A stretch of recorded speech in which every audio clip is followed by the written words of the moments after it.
Okey, hari ni saya nak explain cara macam mana nak bagi rumah A ada internet dia Unify dan nak bagi ke rumah B. Rumah B ni rumah orang B40 lah, B40. So dia tak ada internet. Jadi rumah A ni baik hati dia nak bagi dekat B40. So rumah A ni dia pakai Unify. Jadi macam mana nak transfer ke rumah B?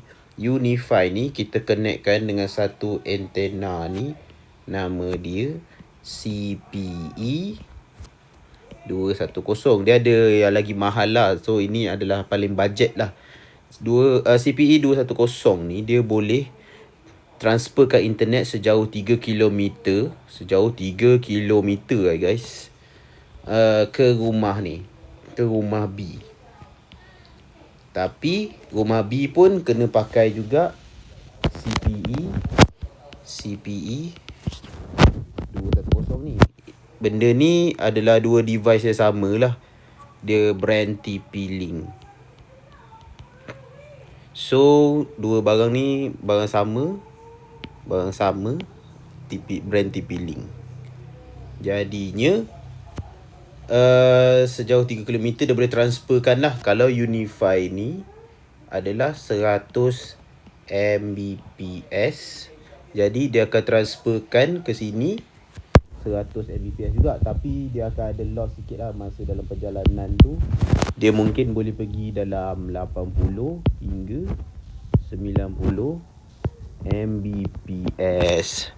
Jadi yang dekat sini rumah B ni, okey lah. Okey, baliklah rumah B Rumah B ni, rumah B dia mesti CPE tu dekat luar kan, pasang CPE. Jadi masuk dalam dia kena ada satu router lah. Router ni kena pakai router yang at least AC 120 ke atas lah. Macam yang aku guna sekarang, aku guna AX3000. Iaitu brand, aku gunakan brand Tenda RX 12 Pro. So inilah aku punya barang. Jadi daripada sini transfer rate yang aku dapat lah, speed yang aku dapat daripada Unify rumah A ke rumah B lebih kurang dalam 80 hingga 90 lebih lah, 90 lah Mbps. Ni lah speed aku dapat. Kira okey lah. So macam yang sebelum ni aku ada masalah pakai TP-Link MR105.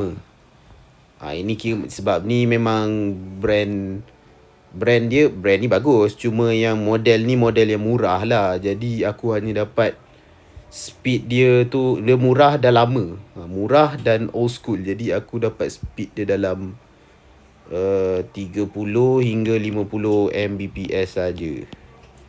So ni agak rendah lah. So bila tukar kepada Tenda, dapatlah ni